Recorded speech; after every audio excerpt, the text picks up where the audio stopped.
할렐루야. 거룩한 주일 주회전에 나와서 예배를 드리는 우리 사랑하는 성도 여러분들에게, 특별히 이 코로나의 불안함과 불편 속에서도 하나님 앞에 예배를 드리는 우리 사랑하는 성도 여러분들에게 이번 한 주간도 하나님이 함께 하시고 지켜주시는 은혜가 차고 넘치시기를 주님의 이름으로 간절히 축원합니다. 예기치 않던 이 코로나 사태가 우리 인류의 삶과 가치관을 뒤흔들어서 적지 않는 이제 변화들을 가져오고 있습니다. 인류의 삶이 이 코로나 이전과 코로나 이후로 확연히 구분할 정도로 이제 코로나는 우리 인류에게 이제 커다란 전환점을 가져다 주었습니다. 이것이 세계 교회는 물론이거니와 우리 한국 교회도 그대로 지금 영향을 주고 있습니다. 그래서 교회가 여기에 효과적으로 대처하지 않으면 더욱 이 어려움에 직면할 수밖에 없는 현실이 되었습니다. 코로나 사태가 진행 중이지만 지난 6개월 동안 이 코로나 사태를 경험하면서 이제 각 분야의 전문가들, 정치, 경제, 문화, 사회, 인류학, 고고학, 이 모든 이 분야의 전문가들을 비롯해서 많은 사람들이 이제 저마다 이제 코로나 사태 이유를 이제 예측을 합니다. 앞으로 코로나 사태가 지나고 나면 이러이러한 일들이 일어나게 될 것이다라고 하는 것들을 예측했습니다. 말 그대로 하나의 예측이지만 이 코로나 사태 이유를 준비하지 않으면 한국 교회가 여전히 이 세상에서 영적 영향력을 잃어버리고 세상 세태에 밀려가는 이제 그런 힘없는 교회가 되고 말 것입니다. 그러므로 우리는 이제 이 코로나 이후가 정말 이 한국 교회의 영향력을 회복할 수 있는 어떤 그런 계기로 삼을 수 있어야 된다라고 하는 사실을 생각해 볼 수 있습니다. 저도 생각하지 못했던 이 코로나 사태를 지난 6개월 동안 이제 경험하면서 참 답답함에 의해서 하나님 앞에 정말 간절히 기도도 해보고, 또 여러 분야의 전문가들이 이제 앞으로 이렇게 진행이 될 것이다라고 예측했던 그 예측들을 듣기도 하고 또 이야기하는 것들을 이제 보면서도 이제 제 나름대로 앞으로 이 코로나 사태 이후에 특히 한국 교회가 어떻게 갈 것인가 하는 이런 상황들을 생각해 보면서 이제 공부하면서 이 코로나 이후의 이제 상황들을 이제 정리를 해보았습니다. 그리고 어떻게 하면 우리 한국 교회와 또 우리 정읍-제1교회가 정말 이 영적 영향력을 회복할 수 있는, 더 나아가서 하나님의 뜻을 이 땅에 실현할 수 있는 그런 교회로 자리막을 수 있는 이 기회가 될 수 있을까 하는 것을 생각해 보았습니다. 여러 가지 예측에 대한 분명한 해답을 말하기는 어렵지만은 이제 코로나 사태 이유를 생각해 보면서 우리 한국 교회와 무엇보다 우리 정읍-제1교회가 이제 나아가야 할 어떤 큰 방향들을 한번 설정해 볼 수 있는 거죠. 먼저 인류 사회는 이제 이 코로나와 같은 이 바이러스로 인한 이 대유행, 이 팬데믹 상황이 지속적으로 이제 반복될 것이다라고 그렇게 이야기를 합니다. 이제 인류는 이데올로기 전쟁이라든지 또는 경제 전쟁을 넘어서서 이제 이 바이러스와 끊임없는 전쟁 속에서 하루하루를 살아가게 될 것이다. 그래서 코로나 사태를 극복한다 할지라도 또 다른 바이러스의 공격을 받는 이제 그런 일들이 자주 빈번하게 될 것이다라고 하는 거죠. 그래서 이제 계속되는 이 바이러스 대유행, 이 팬데믹 때문에 이제 사회적 거리두기나 또는 어떤 생활의 거리 등으로 인해서 이제 이 세상이 이제 언택트 소사이어티, 비대면 이제 사회로 이제 일반화가 될 것이다라고 하는 거죠. 그래서 사람들이 직접 접촉하는 이런 방식들은 줄어들게 될 것이고, 이제 이걸 대체하는 이제 새로운 어떤 접촉 방법이 이제 활성화가 될 것이다라고 하는 거죠. 그래서 백화점이나 이제 대형 마트의 매출은 떨어지면서 이 온라인 쇼핑 등의 매출이 지금 이제 급상승하는 것들이 이제 이런 것들을 이제 반증해 주는 하나의 예라고 할 수 있죠. 그리고 인류에 대한 이 바이러스의 공격이 이제 늘 자주 있다 보니까, 반복되다 보니까 이제 이것을 뉴노멀하게 이제 여기게 될 것이다, 이렇게 이야기를 합니다. 뉴노멀이라고 하는 것은 이제 새로운 표준이라고 하는 뜻을 가지고 있지만 이제 일상화로 받아들인다는 이야기죠. 지금은 이 코로나 사태가 이제 비상 상황으로 받아들이게 되는데, 이제 이런 바이러스 공격이 계속 되게 되면 또 그냥 이 전염이 유행이 됐구나라고 생각하고 정부에서 제 아무리 통제를 하거나 또는 대응책을 논하도 뭐 의뢰 그럴 것인데 또 이렇게 하다가 또 지나갈 것인데 이제 이렇게 생각하면서 사람들 사이는 별로 심각하게 받아들이지 않는 이제 그런 지경까지 이제 이르게 될 것이다라고 하는 거죠.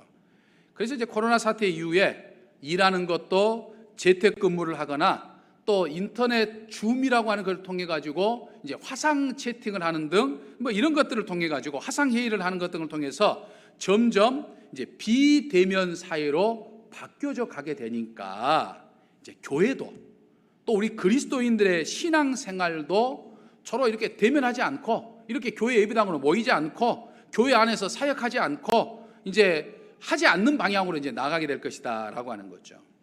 하지만 여러분, 교회나 이 그리스도인이 세상을 이끌고 가는 역동적인 모습이 돼야 되는데 이제 세상 상황에 이제 밀려가게 되는 이제 이런 현상들이 이제 발생하게 된다고 하는 사실을 우리는 기억해야 됩니다. 물론 우리 교회나 또는 우리 그리스도인들의 삶이 이제 세상과 이 사회에 속해 있기 때문에 이제 이 세상과 사회가 비대면 사회로 가게 되면 이제 교회가 또 우리 그리스도인의 신앙의 삶이 그런 상황에 맞춰 가지고 이런 상황 속에서 이 비상한 상황 속에서 비대면 접촉이 늘어나는 상황 속에서 어떻게 하나님의 일을 해 나갈 것이고 어떻게 하나님의 사역을 해 나갈 수 있을 것인가 고민하면서 거기에 맞는 방향으로 이제 모색해 보는 것은 뭐 틀린 것이 아니에요. 맞습니다. 하지만 세상과 사회가 비대면으로 가니까 이제 앞으로 교회의 모든 것들이 비대면으로 접촉하지 않고 될 수만 있으면 만나지 않고 교회 모든 것들이 다 진행돼야 한다 이렇게 생각하는 것은 대단히 잘못된 것이다 라고 하는 것이죠. 만일 그런 상황이 진행되어서 이제 극단적으로 가게 되면 굳이 예배당으로 모이지 않고 이제 인터넷 상에서 모든 것을 진행할 수 있는 이제 인터넷 교회가 이제 될 수 있다라고 하는 거죠. 실제로 지금부터 한 15, 16년 전에 이제 이 모바일이라든지 또 우리의 어떤 그 인터넷 환경이 급속도로 발달하게 되니까 교회 일부에서는 이 인터넷 교회를 시도한 적이 있었습니다.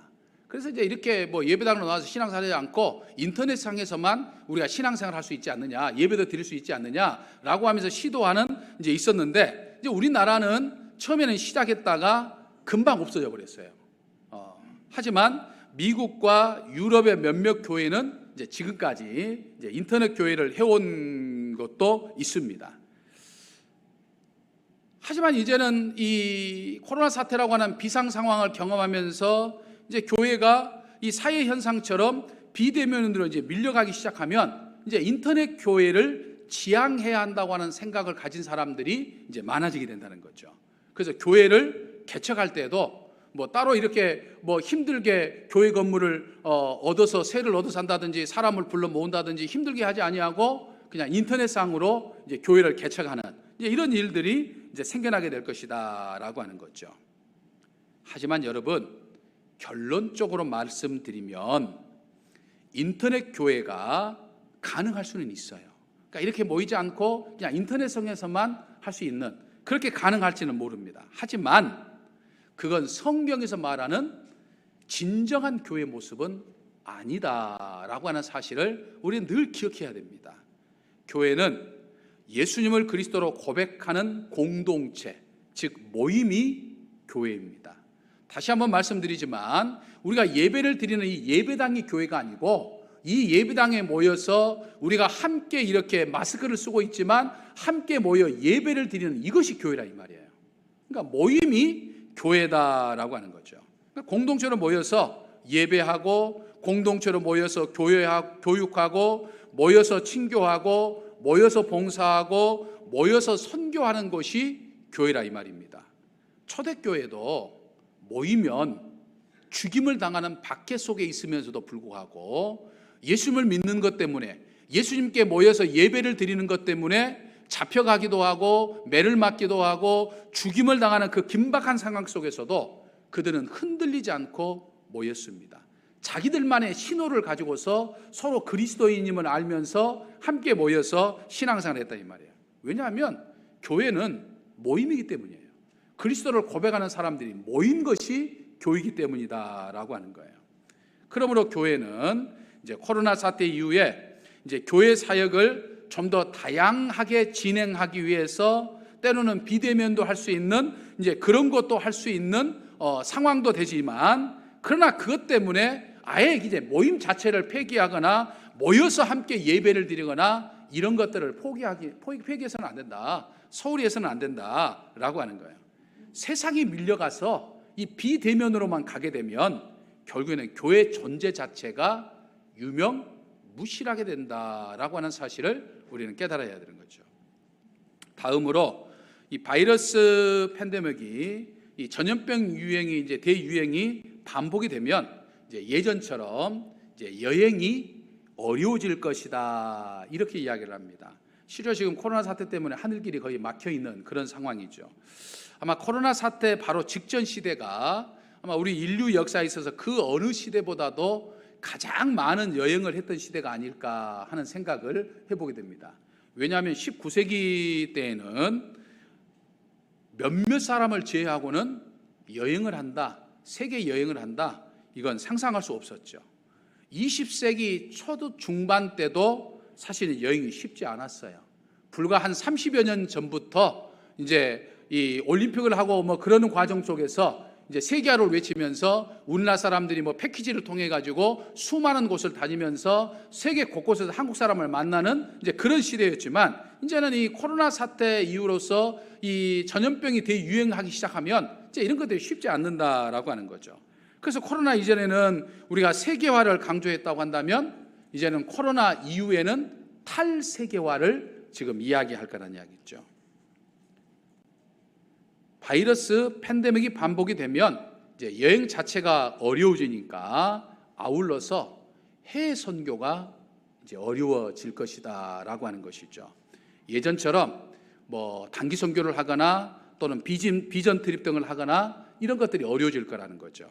또 타국에서 선교를 하던 선교사들의 활동도 이제 제약을 받을 수밖에 없는 거죠. 제한적일 수밖에 없는 거죠. 한국 교회에서도 해외 선교 열정이 이제 식어질 것이고, 그래서 이제 선교사를 파송하는 등 장기적인 선교도 쉽지 않게 될 것이고, 아울러서 선교적 지원도 이제는 점점 줄어들게 될 것이다라고 하는 거죠. 결국 국내 한국 교회에서 선교 지원을 받지 못하니까 타국에 나가서 선교했던 이 선교사들의 선교 지경이 점점 이제 좁아지게 될 거예요. 그래서 결국에는 선교가 어려우니까 지원을 받지 못하니까 이제 선교를 포기하고 이제 국내로 이제 선교사들이 복귀하게 되는 이제 그런 일들이 일어나게 될 것이다라고 하는 거죠. 그래서 이제 팬데믹 상황이 계속되면 한국 교회 안에서는 또 교인들 가운데서는 지금처럼 우리가 해외 선교를 해야 합니까? 우리가 해외 선교를 해야 되는가? 다시 한번 우리가 생각해 봐야 되지 않나? 이제 이런 이야기들이 나오기 시작할 거다라고 하는 거죠. 하지만 여러분, 이 팬데믹의 반복으로 선교가 위축되는 것은요, 교회가 시대 상황에 밀려가는 것과 마찬가지다라고 하는 거예요. 팬데믹과 같은 상황이 반복될 때 물론 이 단기 선교라든지 이제 비전 트립과 같은 선교는 어렵지만은 오히려 타국에서 정말 힘들게 선교하고 있는 이 선교사들을 파송하거나 그들에게 지원하는 일에는 더욱더 우리가 총력을 기울여줘야 된다. 이 선교 사역이 위축돼서는 안 된다. 오히려 한국교회가 더 많은 관심을 가져야 된다. 그리고 어떻게 하면 세계 다른 수많은 사람들이 예수님을 믿게 할 수 있는 이 해외 선교의 어떤 판로를 새롭게 개척할 수 있는 새로운 방법들을 열어갈 수 있어야 된다라고 하는 거죠. 여러분, 초대교회를 한번 생각해 보실까요? 초대교회는 지금보다도 해외 선교가 더 어려운 시대였습니다. 단순히 여행을 교통이 발달되지 않았기 때문에 단순히 여행을 하지 못하는 정도가 아니라 만일 예수 그리스도를 증거하기 위해서 낯선 곳, 낯선 나라에 가게 되면 낯선 이방인들을 맞이하는 텃세 때문에 수많은 어떤 그 집단 여러 가지 그 따돌림이나 여러 가지 어려움을 당할 수도 있고 심지어는 죽임을 당할 수 있는 상황이 초대교회의 상황이었어요. 그러니까 죽을 각오가 아니면 내가 선교하다가 나 그냥 죽어도 괜찮다라고 하는 각오가 아니면 해외 선교를 할 수 없었다는 이야기죠. 실제로 사도 바울도 그랬고 예수님의 제자들도 그랬고 수많은 초대 그리스도인들이 타국에 가서 해외 선교를 하다가 순교했던 것들을 십자가에 거꾸로 매달려 죽기도 하고 또 톱으로 켜서 죽기도 하고 높은 곳에서 떨어뜨려서 죽기도 하고 수많은 죽임을 당했던 것이 당시 초대교회 해외 선교의 모습이었습니다. 바이러스 팬데믹보다도 더한 상황 속에서 그들은 결코 선교하는 것을 중단하지 않았다라고 하는 거죠. 시대 상황에 밀려가지 않았다는 거예요. 누가 뭐라고 해도 어떤 상황이 주어진다 하더라도 절대로 포기할 수 없는, 또 포기해서는 안 되는 것이 바로 선교다라고 하는 거죠. 왜 그렇습니까? 땅끝까지 전도하라고 하는 주님의 명령이 있기 때문이다라고 하는 거죠. 내가 직접 단기 선교나 비전 트립을 가지 못하더라도, 또 내가 선교사로 파송되어서 외국 나가서 선교하지 않는다 하더라도 외국에 나가서 선교사를 돕는 것, 그것 자체만으로도 사실은 내가 선교사로 쓰임받을 것과 다를 바가 없어요. 꼭 선교사로 나가야만 내가 선교하는 게 아니에요. 선교사로 나간 사람을 위해서 기도할 때, 또 그들을 도와줄 때, 그때 내가 선교하는 거예요. 교인 모두가 다 교회학교 교사가 될 수는 없어요. 하지만 교회학교 교사를 위해서 기도해주고 그들이 열심히 아이들을 가르칠 수 있도록 도와주는 것이 내가 교회학교 교사가 되는 것과 다를 바가 없다 이 말이에요. 새로운 방법들을 모색해야 됩니다. 그것이 세상에 밀려가는 교회가 아니라 정말 세상을 거슬려서 역동적으로 주의 일을 하는 교회의 모습이다라고 하는 거죠. 여러분, 또 여기서 우리가 선교가 영향을 받는다고 하는 것은 여러분 전도 또한 영향을 받는다고 하는 것을 의미합니다. 사회적인 분위기가 이제 비대면으로 가니까 대인 접촉이 어려워지잖아요. 대인 접촉이 어려워지면 전도하는 것 역시 지금보다 훨씬 더 어려워진다고 하는 결론이 나옵니다. 우리는 지금 이 바이러스 팬데믹으로 인해서 어떤 새로운 교인이 오거나 또는 낯선 사람이 교회에 오는 것에 대해서 두려움을 갖기도 하고 또 탐탁지 않는 그런 어떤 그 생각을 갖는 것들을 우리가 이제 이미 경험들을 지금 한국 교회가 지금 하고 있는 거예요. 혹시 저 사람이 신천지와 같은 이단은 아닐까? 혹시 지금 새로운 저 사람이 우리 지금 방역주 잘 하고 있는데 혹시 저 사람이 확진자해 가지고 우리가 피해를 입지는 않을까? 이제 이런 생각들을 갖게 되는 거죠. 이제 이런 것들이 일반화가 되면 이제 전도할 수가 없는 거예요. 새로운 사람을 받아들이기가 어려운 거예요. 사람들에게 전도해서 그들을 교회 공동체로 데려오는 일을 기피하게 된다는 이야기죠. 이것이 바로 세상의 흐름에 밀려가는 교회의 대표적인 모습입니다. 밀려가는 교회는요, 비대면 사이에서 전도를 중단할 수밖에 없어요.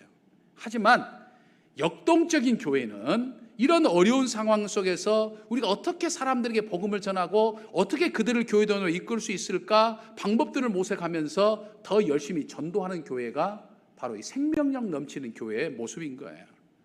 정부가 하라고 해서 방역 수칙을 하는 것이 아니라 불편하지만 또 답답하지만 우리 스스로가 더욱 방역 수칙을 지키면서 전도할 수 있어야 된다는 얘기예요.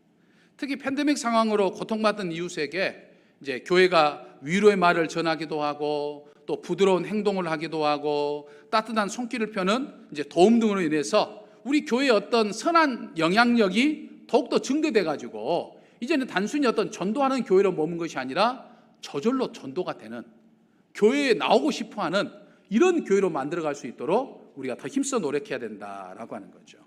이것이 바로 하나님의 뜻이다라고 하는 거죠. 세 번째로 사람 간의 접촉을 꺼리는 비대인 사회가 돼가면 이제 사람들이 이제 스마트폰이나 이제 PC 등을 통해 가지고 인터넷에 더 이제 매몰되는 그런 환경들을 가지고 있고, 더 중요한 것은 이제 이 VR과 같은 이 가상 현실에 이제 빠져들게 될 것이다라고 하는 거죠. 여러분, 사람 사이에 진정한 교류가 일어나지 않아서 오히려 이제 인간 소외 현상이 이제 일어나게 됩니다. 더 심하게 될 거예요. 예전에 제가 이제 보았던 영화 가운데 지금 이 코로나 사태를 겪으면서 그 참 그 일리가 있었던 그 영화가 있는데 제목이 지금 생각이 나지 않습니다만 이제 그 내용은 그런 거예요. 이제 이 VR과 인조인간이 굉장히 발달이 돼가지고 기술이 발달이 돼가지고 사람은 자기는 지금 집에 가 있어요. 나는 집에 가 있는데 나와 똑같이 생긴 인조인간이 이제 밖에 나가서 내 대신 일을 합니다. 내 대신 사람을 만나서 차를 마셔요. 내 대신 같이 목욕도 가요. 내 대신 사람들과 식사도 해요. 내 대신 모든 걸 다 합니다. 근데 나는 이 VR 기술을 통해 가지고 그 인조인간이 하고 있는 것을 내가 그대로 느끼는 거예요. 그 감정을. 직접 내가 일하는 것 같고, 직접 내가 사람을 만나서 먹는 것 같고, 직접 내가 교제하는 것 같은 이제 그런 그 시대가 사실은 금방 온다 이 말이에요. 이 VR, 이 가상현실 기술이 발달되니까 이제 예배를 이제 가상현실로 드리겠다는 사람들도 나타날 거예요. 이제 성찬식도 이제 가상현실을 통해서 하자는 사람도 나타날 겁니다. 지금은 여러분들 아마 보셨을 것입니다만 아이들이 이제 게임으로 주로 많이 사용하니까 이제 커다란 이 물안경 같이 생긴 그걸 딱 끼고 이제 막 이렇게 게임하면서 거기서 실제로 자기가 막 이 전투도 하고 막 하는 그런 것들이 지금 실감하는 이 가상현실 기술인데 이제 나중에 이것이 이제 발달이 되면 점점 이제 이게 실용화가 되기 시작하면 제가 쓰고 있는 안경보다 더 가벼운 것들을 착용해도 더 생생하고 실제적인 것처럼 느껴지는 그런 가상현실 기술이 발달된다 이 말이 있죠. 그러니까 본인은 내가 직접 교회 나가서 이렇게 여러분처럼 지금 예배를 드리지 않아도 마치 내가 집에서 그 가상현실 안경을 딱 쓰면 내가 나가서 지금 예배를 드린 것처럼 이제 느껴지게 된다는 거예요. 하지만 여러분, 가상현실은 아무리 현실처럼 보여도 그건 절대로 현실이 아닙니다. 내 신앙과 내 삶이라고 하는 것은 현실이지 절대로 가상이 될 수는 없는 거예요. 신앙은 내 마음과 내 몸과 내 힘을 쏟는 정성이기 때문에 오늘 여러분들이 예배를 드리러 오면서 정말 예배를 드리기 위해서 미리 집에서 전부 다 일일이 목욕하고 씻고 단장하고 또 집에서 교회까지 오고 또 이렇게 예배를 드리고 이 하나하나가 사실은 예배예요. 이게 정성이거든요. 그러니까 정성이 없으면 할 수가 없는 거예요. 그러니까 신앙은 정성인데 집에 앉아가지고 편안하게 하고 있다? 이건 정성이 될 수가 없는 거죠. 교회는 세상의 편리를 추구하게 되면 세상에 밀려가는 교회가 되는 거예요. 역동적인 교회가 될 수 없다라고 하는 거죠. 네 번째로 코로나 사태로 인해서 이제 경제적인 피해가 아주 심각해질 겁니다. 전문가들은 이제 미국의 대공황 때보다 더 심각할 거다 이렇게 이야기를 합니다. 지금은 이 코로나 사태 와중에 있기 때문에 우리가 이제 코로나 이 바이러스에 대한 어떤 불안함도 있고 또 그 답답함도 있고 또 예기치 않은 상황에 지금 접했기 때문에 우리가 나름대로 경제적인 어떤 심각성을 체감하지 못하지만 이제 코로나 사태가 점점 진정되고 지나가면서부터 이 코로나 사태로 인한 이 경제적인 후폭풍이 정말 만만치 않을 것이다라고 하는 거죠. 그럼 경제적인 피해가 심각하다고 하는 것은 교회 또한 그런 위기에 직면한다는 것을 의미하죠. 무엇보다도 헌금이 줄어들게 될 것이다라고 하는 거죠. 우리 교회도 지난 3월부터 6월까지 4개월 동안 헌금의 내역을 보면 작년에 비해서 이제 70% 정도밖에 지금 헌금이 되지 않았어요. 교회도 이제는 구조조정을 해야 됩니다. 예산을 재편성해야 돼요. 교회 안에서 되어지는 모든 것들이 하나님의 일을 하기 위해서 쓰인 것 때문에 어느 것 하나 기여하지 않는 것도 있겠습니까마는 이제 이 어려운 상황 속에서 늘 해왔던 방식으로 예산을 배정하고 배분하고 그걸 사용해서는 안 된다는 이야기예요. 이제 선택과 집중을 해야 된다는 이야기예요. 그래서 우리가 이제 줄여야 할 것들은 선택해서 줄여야 할 것들은 줄여가고 우리가 또 집중해가지고 이것만큼은 우리가 정말 하나님의 영광을 위해서 우리가 해야 되는 것들은 반드시 우리가 거기에 또 더 많은 것들을 수용할 수 있는 이제 이런 어떤 그 분배들을 이제 해나갈 수 있어야 된다라고 하는 거예요. 더 중요한 것은 여러분 헌금도 중요하지만 내 마음을 드리는 것이 내 헌상, 나를 드리는 것이 더 중요합니다. 그럼 돈이 없으면 다시 말해서 돈벌이가 줄어들면 헌금이 줄어들 수 있는 것은 당연한 거예요. 그럴 수 있는 거예요. 근데 이게 일반화가 되면 하나님 앞에 드리고자 하는 마음이 이제는 줄어든다는 거예요. 무엇보다도 내가 하나님 앞에 헌신하겠다고 하는 그런 마음들이 헌상 믿음이 이제 줄어들게 된다라고 하는 거예요. 그래서 돈이 없어서 헌금이 없어서 내지 못하는 것은 별 문제가 되지 않아요. 왜냐하면 하나님께서 뭐 돈이 없어서 마치 무엇인가가 필요해가지고 우리에게 돈을 내라 하는 것이 결코 아니거든요. 정말 하나님으로부터 받은 은혜가 커서, 그리고 내가 하나님의 것이고 내가 가진 모든 것이 하나님의 허락 안에서 되는 것 때문에 정말 하나님 것을 드립니다라고 해서 일부러 드리는 것인데, 내가 하나님의 은혜에 의해서 창조되었고 전적으로 나는 하나님의 사람이기 때문에 내가 하나님 앞에 드린다고 하는 것이 되는데, 자꾸만 이 헌상 믿음이 없어지면 안 된다는 거예요. 나 자신을 드릴 수 있어야 돼요.